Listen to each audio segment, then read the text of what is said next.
The other day I said the Dallas Cowboys LA Chargers game, the 20-17 game, looked like it was played in 1972.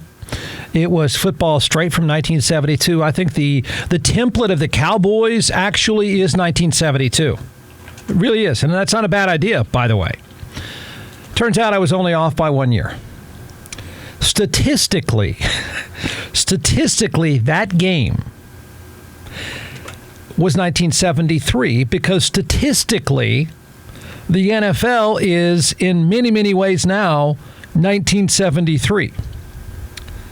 I hope you find this as interesting as I do because it gets pretty nerdy pretty fast. And then I'm going to finish up with a bizarre idea.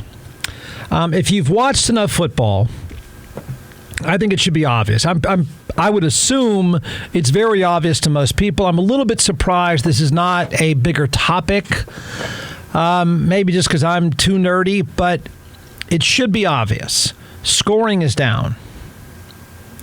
If you've noticed that teams not named the Miami Dolphins are not moving the ball as well as you would think in the past, games you watched in the past, if just the eyeball test says, outside of the Dolphins' offense, nobody's very good on offense, you're not wrong. If you've noticed that teams are not scoring very often inside the red zone, that's the 20-yard line. And no, it's not just a Dallas Cowboys problem, although it is a problem for the Cowboys, but it's a problem for everybody. You're not wrong. It's an issue. Just about every offensive measurement is down. And it's happening, when you think about this, it's happening when coaches, I think it's a dumb thing to do, by the way, it's happening when coaches are going forward on fourth down more than ever before. So almost every offensive metric is down and down dramatically. Remember what I said about 1972? I was not far off. Now, the reasons, there's the numbers, which, again, sound nerdy, but they're pretty fascinating. They're the reasons then for that. And then I'm going to introduce what I think is not so crazy of a solution. And don't laugh at me anymore. I don't think, when I first said this a few years ago, people laughed at me. I don't think I'm wrong. I think it's actually a pretty good idea. So here we go. It's going to sound nerdy because it is. Consider all of this is happening. Okay, when you just think of the backdrop of modern day football, in which the NFL smartly goes out of its way to give the offense advantages. They go out of their way to promote scoring. I mean, it's not like the NFL and the ownership groups really want less scoring. In this age of fantasy nerds, then you would want more points and more offense than ever before. I think everybody's trying, which is what makes these numbers even more fascinating. And when you factor in that passers, a generation of quarterbacks is better than ever. I'm not saying there's another Marino or Montana, although there is, but I'm saying depth-wise, there's a whole generation of quarterbacks that have grown up throwing the ball a bunch. The numbers should be better, and they're not, and they are dramatically down. Dramatically down. All right, so remember that 1972 comment I made that's actually really about 1973. Yahoo Sports, nerds like me read this stuff. NFL scoring is down, and offenses have been sputtering. Yeah, to say the least. All right, the fewest points per game through the opening 6 weeks, it's at 20.5. That number right now is the fewest points since 2010. Okay, it keeps going down and down and down. The league average explosive play rate, that means plays, I think they're measuring plays of over 20 yards. You hear the term explosive play, that's what they mean. The league average explosive play rate is 10%. It means nothing to you in context until I tell you this. It's the lowest through 6 games since the data was compiled in 2000. Most of what I've read is it's probably worse than that. But that's all we know is that metric has been measured since 2000. So if you think, well, I don't really see that many big plays. You're not wrong. You don't. In fact, there is fewer, I can't say ever, but fewer than we've seen in almost 25 years. at a time when you would not think that would be happening. How about this? 2023 quarterbacks are throwing touchdowns on 3.9% of their pass attempts. And this should stand out to you. And they're averaging 6.9 yards per attempt. If you said, and again, this is factoring in some ridiculous numbers by the Dolphins against the Broncos, right? So these numbers are kind of skewed. There's only one team lighting it up. But only touchdowns on 3% of passes, 6.9 yards per attempt. Those are the lowest since 2008. The season currently features the lowest yards per completion ever. Ever. Remember I said 1972, that game the other night? Actually, it would be 1955. I don't know. I mean, that is remarkable when every rule, every move, every training session is about producing more yards per completion, and it's the lowest ever. Quarterbacks are currently recording a first down on 31% of their dropbacks. That is the lowest since 2003. So you're not wrong. You're not wrong at all. Offenses just aren't moving the ball, and they certainly aren't moving it very deep down the field.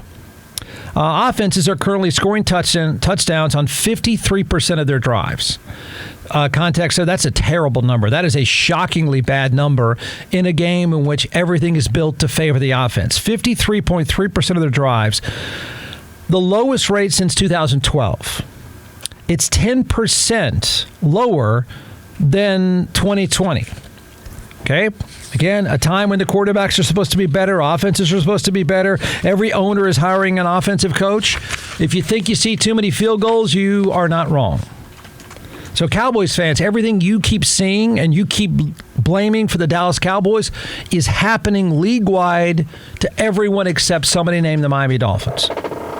Teams are currently averaging 2.11 field goal attempts per game. That's the most since 1973. The other night, people kept complaining, well, all they're doing is just get in position to kick field goals. They're just kicking field goals. I said, yeah, it's a game from 1972, except they didn't have very good kickers back then. All we need now is a square toe and some dude with like number 68 or something on his back. You're not wrong.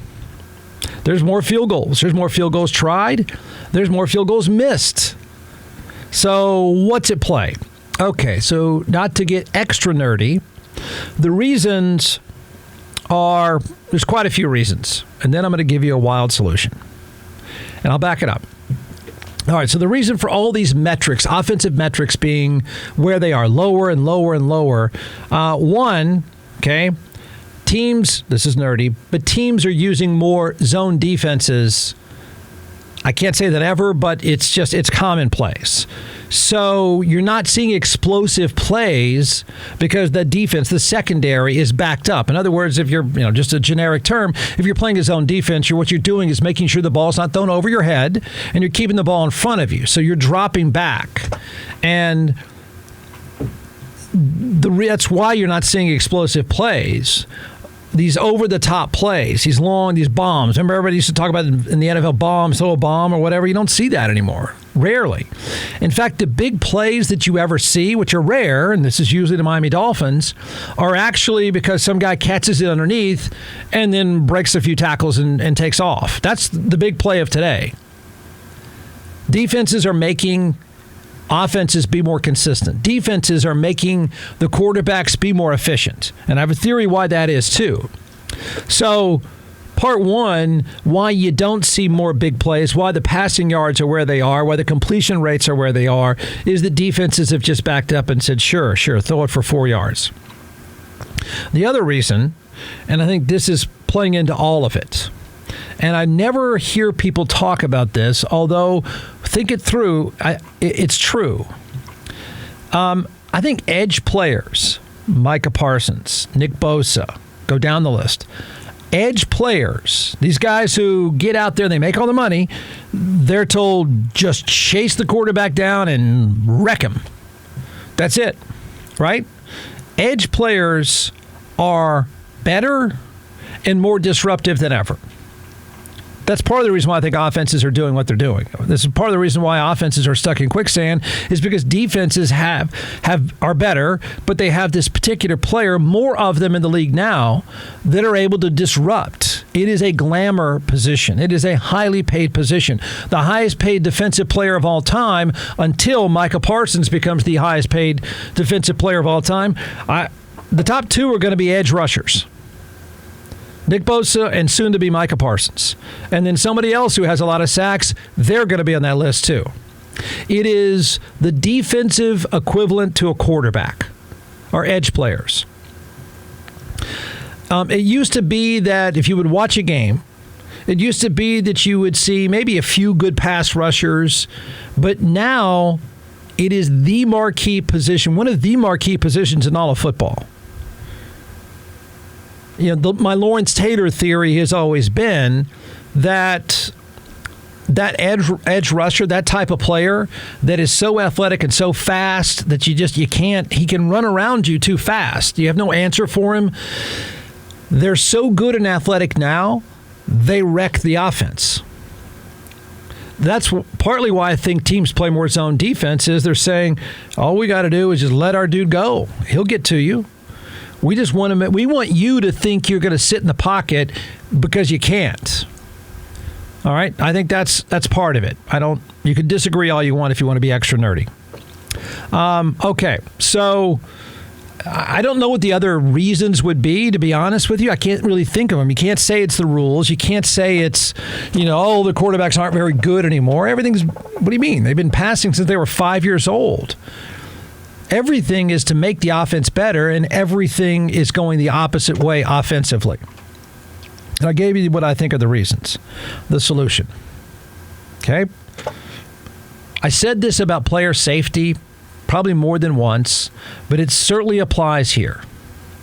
The solution to this, it doesn't necessarily mean more rules, more tinkering with rules, making the edge rusher count to 5 Mississippi, none of that stuff. A bigger field. A bigger field. The NFL needs a bigger field. You gotta laugh, huh? Okay. Well, the NFL fields need to look more like a Canadian football field. And my logic behind this is that to get better offenses need more space. There's not enough space. There's not enough time, and there's not enough space. Got it? There's too many big, fast people mucking everything up. I don't know. I mean, why do you see so many quarterbacks hurt? Why do you see, even though everything is done to make the game safer, it's impossible because the field, they're just too big and too fast in a space that was made for, a bunch of 210-pound people, not 260-pound people running fast. Yeah, I'm not kidding. Here's why it would work. Okay, I feel pretty comfortable with this. I mean, just makes sense. An American football field is obviously 100 yards long, right? 120 end zone to end zone. The width of an NFL field is 53. I think it's 53.3 to be exact. How about that? It needs to be bigger. It needs to be wider at least. First off, if I had one solution, it would be to widen the field. It's going to give, I'm not even saying you have to have Canadian football rules, although I think we probably want to. Fans are going to want to. You fantasy gorks, kids, fans, whatever you are, you're going to want that too. But the field was wider. I think you'd have fewer injuries, and the offenses would have more space to operate. It would be a better game. It would be a better offensive game because it's just, you would spread the defense out wider. They could get to you. It would take longer to get to you. I think a Canadian football field is, don't all of you know? Why don't you know the Canadian football field dimensions, huh? This is a drinking game? Canadian football field is 110 by 65. End zone to end zone, because the end zones are 20 yards deep, I think it might be 150 yards. Now, that might be a little excessive. That's like a lot of space down there. But, I mean, if you had to start anywhere, you'd make them wider. Okay, I disagree with all you want. If you want to agree with me, say, yeah, it's not a bad idea. I mean, it would promote quickness. It would give quarterbacks, obviously, everybody more space to operate. It would create more one-on-one situations just because you have more space. Yeah, I do think 12 to 15 yards would make that much of a difference. Okay, Jeff, I don't know that anyone's offered this up. I doubt it. And they won't do it. Here's what I do know. They're not going to retrofit stadiums. Now, I don't know what kind of space is available. I mean, you probably have to take out some rows that are low and near the field, and I don't know any owner wants to give up that. I think the NFL office would love the idea. I think the NFL office would love to see fewer quarterbacks get hurt and more offense and more players running around with the ball in their hand. They want to see more Tyreek Hills and fewer Micah Parsons. Think of that. This would help. It would also, I think, create another generation of smaller, faster receivers. I do. But they won't do it, I assume. If I were to stand there at the NFL office in front of a bunch of owners, I wouldn't. They would say, and you can leave now, loser. What's the problem? You not agree with me? Like, we got some math we're going to apply to this. No. We're not taking out 3 rows of every stadium, so you get out of here. They won't do it. Now, you have to have a uniform size, I guess. I mean, I could argue it'd be cool to have some fields bigger than others, but whatever. They're just not going to want to retrofit stadiums. I mean, I don't know how much you have to do. You engineers can tackle that. But they're not going to want to touch these stadiums. They're not going to want to lose one single penny from seats. In fact, they want more seats.